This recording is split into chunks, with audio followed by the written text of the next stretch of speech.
Standing का रुख अंदर की तरफ करके देखा कि ब्रिगेडियर जगमोहन सीट पर सर झुकाए बैठा था। उसने मायूसी के साथ शेर खान की तरफ देखा। शेर खान ने चेहरा निकाब में छुपा हुआ था। उसने कहा, दोनों हाथ पीछे बांध कर लेट जाओ। भारतीय ब्रिगेडियर गिराया हुआ था। कहने लगा, तुम क्या चाहते हो? शेर खान का कुछ नहीं, जो कहता हूँ वो करो। भारतीय ब्रिगेडियर ने अपने दोनों हाथ पोस्ट पर किए और दोनों सीटों के दरमियान ऊंधा लेट गया। शेर खान ने जेब से सिया रुमाल निकाला और ब्रिगेडियर की आंखों पर उसकी पट्टी कसकर बांध दे और कहा, अब बैठ जा।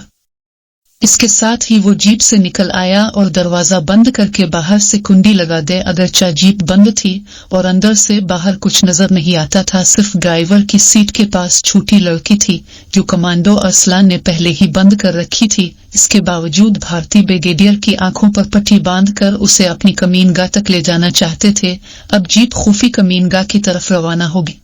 आधे घंटे के बाद जीप खुफिया ठिकाने से कुछ फासले पर एक घने दरख्तों के दरमियान खड़ी हो गई। अरसलान और शेर खान ने दरवाजा खोलकर भारतीय ब्रिगेडियर को बाहर निकलने के लिए कहा। ब्रिगेडियर जीप के दरवाजे के पास आया तो शेर खान ने इसके हाथ पकड़कर उसे नीचे उतारा। ब्रिगेडियर कहने लगा, अगर तुम्हारा इरादा मुझे शूट करने का है तो प्लीज मुझे मारने से पहले मेरी बेटी से एक बार जरूर मिला दो। अरसलान ने कहा, अगर तुम्हें कत्ल करना होता तो तुम्हें यहाँ लाने की जरूरत क्या थी? ये काम तो हम इसी जगह कर सकते थे जहाँ तुम जीप में सवार हुए थे। ब्रिगेडियर ने कोई सवाल न पूछा और कमांडो शेर खान का हाथ थामे इसके साथ चलने लगा। हसन अली और दूसरे मुजाहिद पहले ही वहां पहुंच चुके थे। उन्होंने भारतीय ब्रिगेडियर को एक छोटी सी कोठरी में ले जाकर चारपाई पर बैठा दिया और उसकी आंखों की पट्टी खोल दे। ब्रिगेडियर ने कोठी का जायजा लिया और उनसे पूछा, मेरी बेटी कहाँ है? अरसलान कहा, वो भी आ जाती हैं, थोड़ा इंतजार करो। कोठरी का दरवाजा बंद करके बाहर एक निकाब पोश मुजाहिद को पहरे पर खड़ा कर दिया गया। कमांडो अरसलान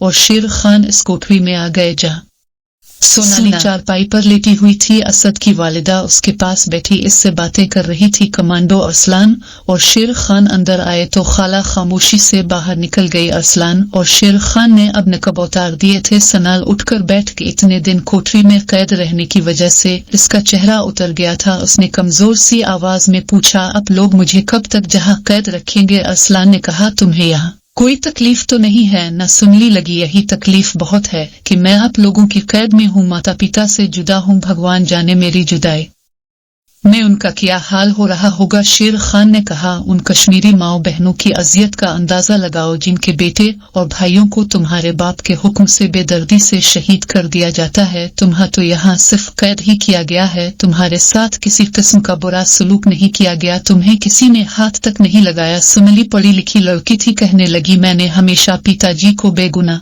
कश्मीरी मर्दों को कत्ल करने से मना किया है, मगर मैं क्या कर सकती हूँ, इसमें मेरा कोई कसूर नहीं। अरसलान ने कहा, हमारे सनली ने हैरान सा होकर पूछा, कहाँ? अरसलान ने कहा, क्या तुम अपने जालिम बाप से नहीं मिलोगी? सुनली ने चारपा से उतरते हुए कहा, पिताजी कहाँ हैं? अरसलान बोला, वो तुम्हारा इंतजार कर रहा है। कोठरी से निकलकर दूसरी कोठरी की तरफ जाते हुए शेर खान और अरसलान ने चेहरे को दोबारा नकब से ढक लिया। किसी वजह से वो इस भारतीय ब्रिगेडियर को अपना चेहरा नहीं दिखाना चाहते थे। दोनों कमांडो मुजाहिद सुनली को इस कोठरी में ले गए जहां सुनली का बाप चारपा पर सर झुकाए बैठा था। कोठरी का दरवाजा खुला तो इसने सर उठा कर देखा, कोठरी में लालटेन जल रही थी। उसे अपनी बेटी सनाली नजर आई तो वो बेइख्तियार हैकर उठ खड़ा हुआ और दोनों बाप बेटी एक दूसरे से लिपट गए। सुन अली रो रही थी, ब्रिगेडियर की आंखों में भी आंसू आ गए। अरसलान और शेर खान सामने वाली चारपाई पर बैठे खामोश नजरों से बाप बेटी की मुलाकात का मंजर देख रहे थे।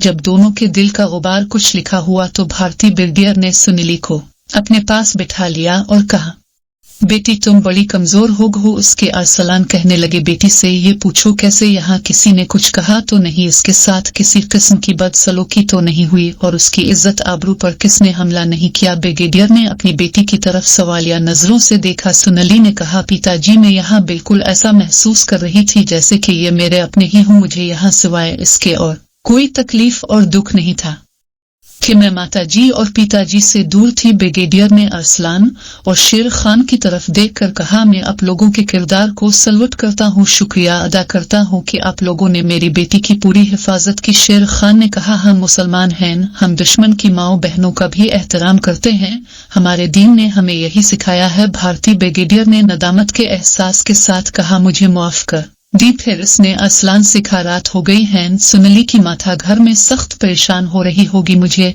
और सोनाली को भिजवाने का इंतजाम कर दीजिए। अरसलान कहने लगा इस वक्त मुश्किल है ये काम, अब सुबह को हो सकेगा, आप हमारे मेहमान बनकर यहाँ गुजारेंगे, अब बाप बेटी यहाँ बातें करें, हम आपके लिए खाना भेजोती हैं। भारती ब्रिगेडियर कुछ कहना चाहता था मगर अरसला नून और शेर खान तेजी के साथ कोठरी से निकल गए। दोनों बाप बेटी को इसी कोठरी में खाना भिजवा दिया गया। दोनों खाना खाने के बाद देर तक बातें करते रहे। फिर असद की वालिदा को टेर में आ गई। इसने सोनाली से कहा बिटिया अपनी कोठरी में कर आराम करो, रात काफी हो गई है। सोनाली ने बाप को उदास नजरों से देखा। भारती ब्रिगेडियर का चेहरा परेशान था। सोनाली खाला के साथ चली गई। भारती ब्रिगेडियर की कोठरी के दरवाजे को बाहर से कुंडी लगाकर एक कमांडो मुजाहिद का पहरा लगा दिया गया। सुबह मुनधुरे प्रोग्राम के मुताबिक अरसलान और शेर खान उठ बैठे। हसन अली और दस्तगीर पहले से जाग रहे थे।